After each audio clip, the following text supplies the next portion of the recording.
You're kneeling in sand, your knees burn. The iron collar around your neck is so tight you can barely swallow. The chain connects you to 11 other women. You can hear them breathing, some crying, one praying in a language you don't recognize. A man's shadow blocks the sun, relief from the heat for half a second. Then hands grab your jaw, force your mouth open, fingers press against your teeth, your gums, the back of your throat. You gag. He doesn't stop. He checks your tongue for disease, examines your eyes, pulls down your lip like you're a horse at auction, because that's exactly what you are now. 12 days ago, you were the daughter of a village chief in the Sahel. 12 days ago, you had a mother who called your name every morning. She's dead now. You watched it happen, and you kept walking because the men with swords made it clear. Stop moving, join her. In Arabic, they have a word for what you've become. Jariya. It means slave girl. But that translation is too clean, too soft. It hides what the word really means. What it really means is, your body is merchandise now. Your future is whatever a buyer decides to do with it. Your past no longer exists. The man examining you steps back, nods to another man holding a leather pouch. Coins change hands. You've just been sold, for the third time this month, and the place they're taking you? Historians would spend centuries trying to pretend it never existed. This is the Arab slave trade. 14 million Africans, Hawata 300 years. A system so effective at erasing human beings that almost no descendants survive to tell the story. If this history matters to you, drop a like and subscribe. Crown and Dagger doesn't hide from the stories the world tried to bury. You know about the Atlantic slave trade, ships, chains, plantations in America, 12 million Africans transported across the ocean over 400 years. That history has museums, monuments, movies. Children learn about it in school. Politicians give speeches about it. But there was another slave trade, older, longer, and by some measures, even larger. The Arab slave trade began in the 7th century, shortly after the rise of Islam and the Arab conquests that spread across North Africa. It didn't end until the 20th century. Saudi Arabia officially abolished slavery in 1962, Mauritania in 1981. These aren't dates from ancient history. These are dates your grandparents remember. There are people alive today who were born into societies where this trade still operated legally. Between 650 AD and 1900 AD, somewhere between 14 and 17 million Africans were taken from their homes and transported to the Middle East, North Africa, and the Arabian Peninsula. Some historians argue the true number is even higher because records were inconsistent and countless deaths went undocumented. More people, over a longer period, through routes that stretched across 3 continents. Yet almost no one talks about it. Why? Because this slave trade was designed to leave no trace, and it succeeded. In America today, there are 45 million people of African descent, living proof of what happened. Their existence keeps the memory alive. Their struggles for equality ensure the history is never forgotten. In the Middle East, after 300 years of importing millions of Africans, almost nothing. Small communities in Yemen, scattered populations in southern Iraq, a few thousand Afro-Arabs in Morocco, tiny remnants where there should be millions. Where did 14 million people go? The answer is the darkest part of this story. The men were castrated. This is not theory. This is documented across hundreds of primary sources spanning multiple centuries. Arab slave traders systematically castrated African males at rates between 80 and 90%.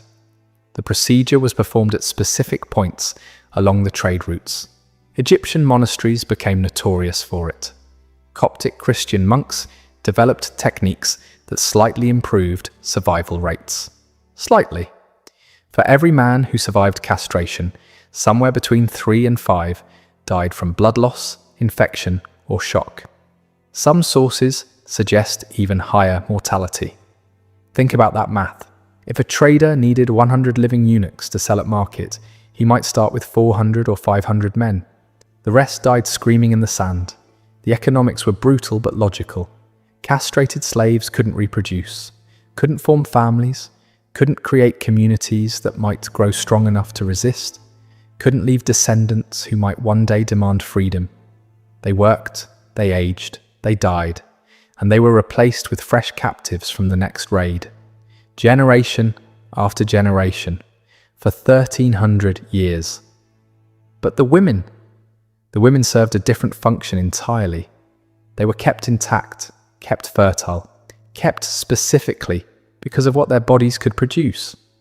And what happened to them is a story that historical records tell only in careful euphemisms, in silences between words, in details that writers of the time considered too indelicate to describe directly.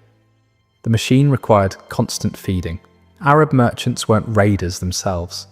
They were businessmen operating sophisticated commercial networks that spanned continents. They didn't attack villages personally. Instead, they created economic systems that incentivized Africans to capture and sell each other. Guns flowed into the continent. European firearms traded through Arab middlemen. Textiles, luxury goods, salt, which was precious in sub-Saharan regions. And in exchange for these goods, human beings. The kingdom of Dahomey, in what is now Benin, became one of the major suppliers. The kingdom's economy grew dependent on annual slave raids against neighbouring peoples. The Sultanate of Zanzibar controlled the East African trade routes. The Funj Sultanate of Sudan dominated the Nile corridor. Various Tuareg groups controlled trans-Saharan routes. African kingdoms waged war on their neighbours, not for territory, but for human merchandise. Captured survivors were marched to collection points and sold to Arab traders. The cycle fed itself endlessly. More guns meant more successful raids. More raids meant more captives. More captives meant more purchasing power. More purchasing power meant more guns. A machine that fed on human misery and grew stronger with every life it consumed. Villages were attacked at dawn when resistance was weakest. Warriors surrounded settlements while people slept. The assault was sudden and overwhelming. Men who resisted were killed immediately. Men who surrendered were evaluated on the spot. Age, health, strength. Young, strong men were separated for castration and sale. Older men with no market value were frequently killed where they stood. But the women faced different calculations entirely. Traders examined them with specific criteria in mind. Age mattered enormously. Girls too young would require years of feeding before becoming useful. Women too old had diminished value. The ideal range was roughly 13 to 25 years old enough to survive the brutal journey ahead, young enough for decades of use. Physical appearance affected price dramatically. Arab markets had specific preferences that experienced traders knew intimately. Certain body types, certain features. Different markets preferred different characteristics. Ethiopian women commanded premium prices across almost all markets. Their features were considered particularly desirable. They might sell for double or triple what women from other regions brought. Women who met desirable criteria were separated immediately. They'd receive marginally better treatment during transport. Not from compassion, never from compassion. Damaged merchandise sold for less. Protecting the investment made economic sense. The separation of families happened at capture sites or collection points. Mothers torn from children, husbands from wives, sisters from brothers. The bonds of a lifetime severed in moments with no hope of reunion. European explorers and missionaries who witnessed these separations left accounts describing scenes of unimaginable grief, the screaming, the desperate clinging as families tried to hold on to each other for a few more seconds. The final moments of contact before chains were pulled tight, and people who had loved each other, their entire lives were dragged in opposite directions, never to meet again, never to know what happened to each other. One missionary wrote that the sounds haunted his dreams for years afterward. that he could still hear the mothers calling for their children decades later, that no matter how far he travelled or how much time passed, those screams followed him. Those screams echoed across Africa for 1,300 years, and almost no one in the outside world heard them.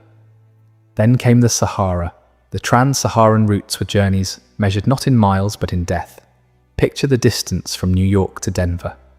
Now imagine walking it, in chains, with almost no water, under a sun that kills. From collection points in sub-Saharan Africa to the great markets of North Africa, Tripoli, Tunis, Cairo, Marrakech, caravans travelled distances exceeding 10,500 miles. Some routes stretched over 2,000 miles. The journey took 2 to 3 months under optimal conditions. Conditions were never optimal. The Sahara is the largest hot desert on Earth. Daytime temperatures regularly exceed 120 degrees Fahrenheit. The sand becomes so hot it blisters skin on contact. Shade doesn't exist for hundreds of miles. Then night falls and the temperature plummets. The same desert that broiled you during the day can drop below freezing after dark. The temperature swing alone killed countless people. Water was the most precious resource, and it was rationed with brutal calculation. Camels needed water to survive. Camels were expensive. Camels were essential for carrying goods. Slaves were cheaper than camels. Slaves were replaceable. So slaves received whatever water remained after the animals drank. Lips cracking until they bled, tongues swelling, the maddening knowledge that there was nothing to drink and hundreds of miles of burning sand still ahead. Food was minimal, dried dates, sometimes meat, enough calories to keep legs moving, never enough to maintain health over months of walking. The mortality rates were catastrophic. Historians estimate that 20 to 30% of slaves died during Saharan crossings. Some caravans lost half their human cargo. There are accounts of caravans arriving with more than 60% losses. Those who collapsed were left where they fell. Stopping to bury bodies would slow the caravan. Stopping to help the dying might mean losing the living. The economics didn't support compassion. People were abandoned alive, too weak to walk further, left sitting in the sand as the caravan moved on, waiting to die, so the routes became marked by bones. Heinrich Barth, a German explorer who crossed the Sahara in the 1850s, documented what he witnessed. The road was literally strewn with eyewitness skeletons. In some valleys, the bones were so numerous that one could hardly avoid stepping on them. Skulls bleached white by the sun, rib cages half buried in drifting sand. These weren't ancient remains, they were recent, fresh additions to trails that had been accumulating bodies for over 1,000 years. René Caillier documented similar horrors on western routes. He described valleys that appeared white from a distance, not from sand but from accumulated bones. Gustav Nachtigall wrote of passing through regions where skulls and bones gave the sand an almost pavement-like quality underfoot. Hundreds of thousands of people, perhaps millions over 13 centuries. Their remains scattered across the world's largest desert, marking the paths that swallowed them, silent testimony to a trade the world chose to ignore. For the women who survived, who somehow endured the heat and cold and thirst and starvation, arrival at a North African port meant only that the immediate dying had stopped, but survival came at a cost. Many arrived broken in ways that didn't show on the surface. Their bodies had made the journey, their spirits had not. Their ordeal wasn't over, it was transforming into something else. The slave markets of the Arab world were ancient institutions, refined over centuries into operations of terrifying efficiency. Cairo's market had operated continuously for over 1,000 years by the time European observers began documenting it.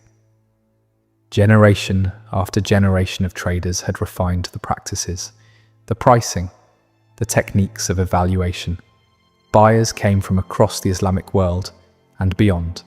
Ottoman nobles from Constantinople, Persian merchants from Isfahan, wealthy Arabs from Damascus and Baghdad, traders from the Gulf states seeking domestic servants, Even European buyers, despite official prohibitions, found ways to participate.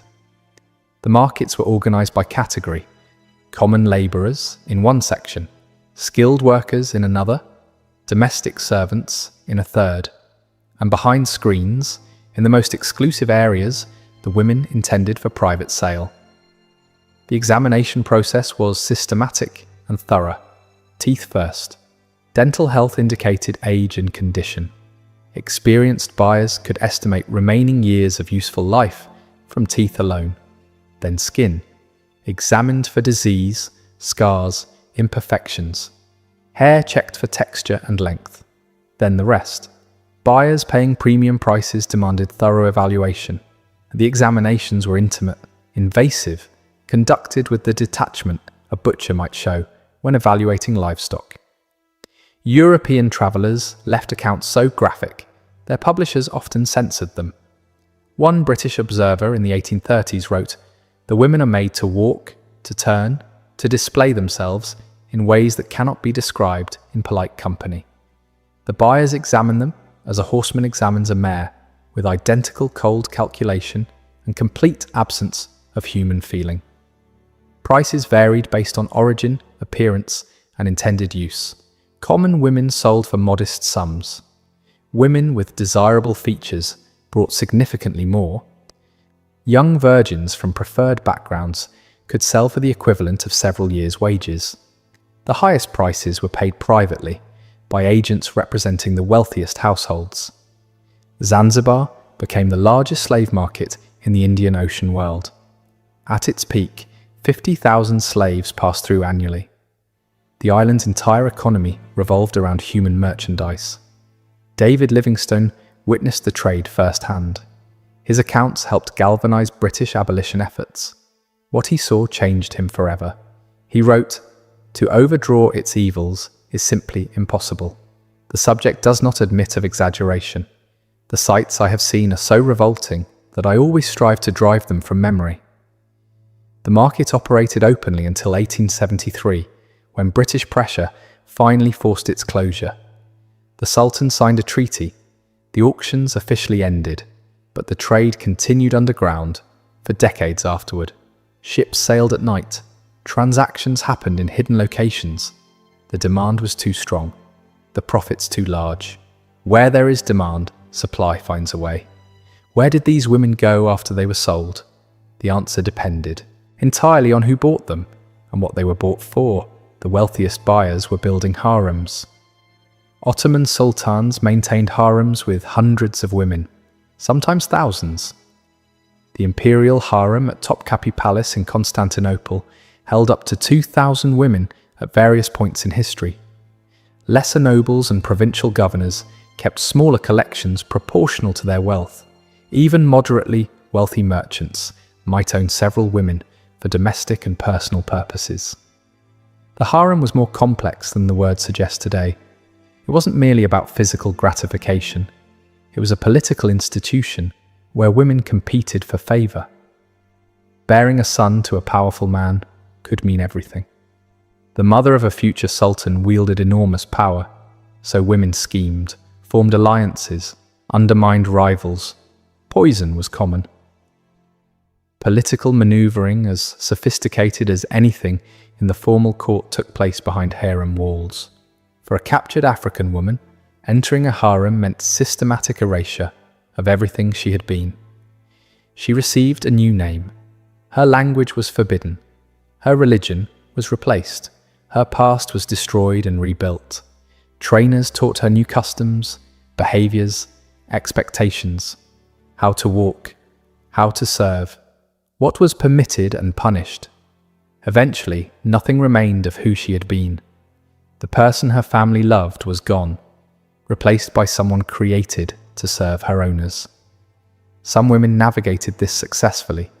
A rare few achieved genuine power. Kösem Sultan dominated Ottoman politics for decades.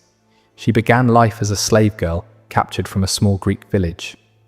Hürrem Sultan became the legal wife of Suleiman the Magnificent, an almost unheard of achievement for a former slave. But these were exceptions so extraordinary that history record their names precisely because they were unusual. For every kosem, thousands lived and died anonymous, used until no longer useful, then discarded. Women sold to less wealthy buyers faced different circumstances. Many became domestic servants with additional obligations. They cooked, cleaned, raised children, and submitted whenever their owner desired. There was no concept of consent, no option to refuse. Islamic law technically provided some protections for slave women who became mothers. A slave who bore her master's child was called Walad, mother of a child. She couldn't be sold afterward. Her child was born legally free. When her master died, she would gain her freedom. But these protections required enforcement. Reality was inconsistent, and protections only applied after pregnancy. Before that, she was property. Children born from these unions were legally free, often acknowledged. Some achieved prominence. Multiple sultans were sons of slave mothers, but the mothers remained slaves unless explicitly freed. Whatever intimacy occurred was compelled, not chosen. Over generations, these children married into Arab populations. Their features blended, their African heritage diluted